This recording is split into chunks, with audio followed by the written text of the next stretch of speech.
جس چیز میں بھی بے حیائی ہوتی ہے اسے عیبدار بنا دیتی ہے، اور حیا جس چیز میں بھی ہو اسے زینت عطا کرتی ہے۔ مینڈک کو چاہے سونے سے بنی ہوئی ایک کرسی پر ہی کیوں نہ بٹھا دیں، اس نے چھلانگ لگا کر واپس دلدل کی طرف ہی دوڑ لگانی ہوتی ہے۔ بس اسی طرح کچھ انسان ہوتے ہیں، ان کی جتنی عزت افزائی کر لیں، انہوں نے اپنے سلوک، اپنے اخلاق اور اپنے برتاؤ سے اپنے آپ کو ذلیل ثابت کر کے ہی رہنا ہوتا ہے۔ میں جیسے جیسے لوگوں سے ملتا گیا میرا ایمان پکا ہوتا چلا گیا کہ اخلاق بھی رزق ہے جو قسمت والوں کو ہی ملتا ہے۔ تاریخ کے حساس انسانوں نے اپنی زندگی کا زیادہ حصہ اداس رہ کر گزارا ہے۔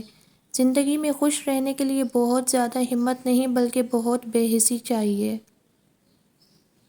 اکنامکس کا اصول ہے جو چیز وافر مقدار میں ہو جائے وہ ناقدری کا شکار ہو جاتی ہے۔ یہی وجہ ہے کہ جذباتی لوگوں کے جذبات بہت سستے ہوتے ہیں۔ ایک ہی جملہ انسان کی تربیت کے لیے کافی ہے کہ اللہ دیکھ رہا ہے۔ آج کا انسان رزق کے لیے پریشان ہے اور مغفرت سے بے فکر۔ سوچنا چاہیے کہ انسان اس زندگی میں نہ کچھ کھوتا ہے نہ کچھ پاتا ہے، وہ تو صرف آتا ہے اور جاتا ہے۔ اچھے انسان کی سب سے پہلی اور سب سے آخری نشانی یہ ہے کہ وہ ان لوگوں کی بھی عزت کرتا ہے جن سے اسے کسی قسم کے مفاد کی توقع نہیں ہوتی۔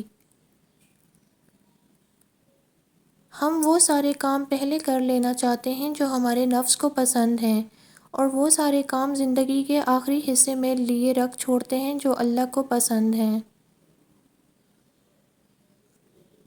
گناہ سے آلودہ چہروں پر پرہیزگاری کی اینک لگا کر دوسروں کو جانچتے ہیں۔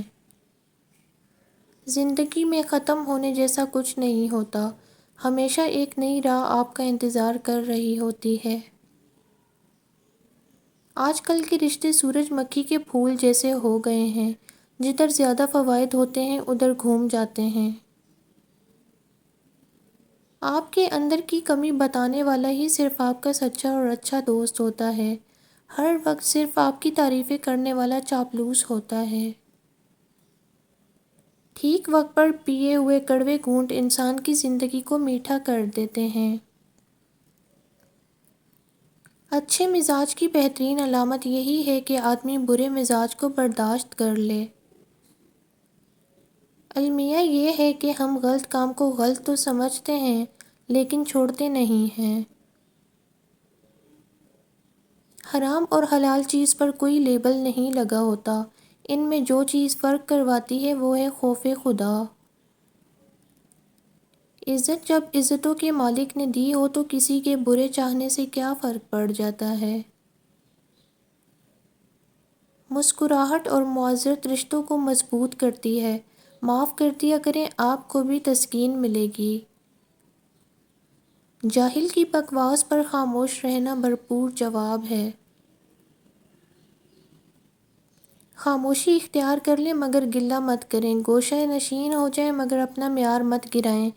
عزت نہ ملے تو کنارہ کشی بہتر ہے لیکن وقت کی بھیک نہ مانگیں، کیونکہ عزت اور احساس کے بغیر کسی بھی رشتے کا وجود نہیں رہتا۔ جو رب آپ کے گناہ کرنے پر بھی آپ کو بھوکا نہیں رکھتا وہ گناہ پر توبہ کرنے پر کیا معاف نہیں کرے گا؟ ضرور کرے گا، وہ توبہ کو پسند کرتا ہے۔ آپ اللہ سے مانگیے تو صحیح۔ زندگی کا ہر اگلا لمحہ آپ سے مختلف ہونے کا مطالبہ کرتا ہے۔ اپنی زندگی میں کسی بھی کام کرتے ہوئے اپنی نیتوں کا جائزہ ہمیں ضرور لینا چاہیے کہ ہم کس کی خوشی کے لیے کر رہے ہیں۔ جس کی رضا حاصل کرنے کے لیے کریں گے اجر اسی حساب سے ملے گا۔ جو لوگ نیتوں کو خالص کرنا سیکھ لیتے ہیں وہی دراصل کل کی زندگی میں کامیاب ہوں گے۔ کچھ لوگوں کے پاس کچھ بھی نہیں ہوتا مگر وہ پھر بھی مسکرا رہے ہوتے ہیں، جانتے ہیں کیوں؟ کیونکہ وہ اللہ سے اچھے کی امید رکھتے ہیں اور بے شک وہ سب کچھ عطا کرنے والا ہے۔ ایک چھوٹی مگر کڑوی بات، دوسروں کو شیطان کہنے سے کہیں بہتر ہے کہ ہم خود انسان بن جائیں۔ سوچ منفی ہو تو ہر موقع پر مشکل نظر آتی ہے، اور سوچ مثبت ہو تو ہر مشکل میں حل نظر آتا ہے۔ آنسو کا وزن تو نہیں ہوتا، پھر بھی اس کے گر جانے سے دل ہلکا ضرور ہو جاتا ہے۔ اگر کبھی کسی چیز کا غرور آنے لگے تو ایک چکر قبرستان کا لگا لیا کرو، وہاں آپ سے بھی بہتر انسان مٹی کے نیچے دفن ہیں۔ اگر آپ کو ہماری ویڈیو پسند آئی ہے تو ویڈیو کو لائک اینڈ شیئر ضرور کریں، چینل کو ضرور سبسکرائب کریں۔ ملتے ہیں نیکسٹ ویڈیو میں، تب تک کے لیے اللہ حافظ۔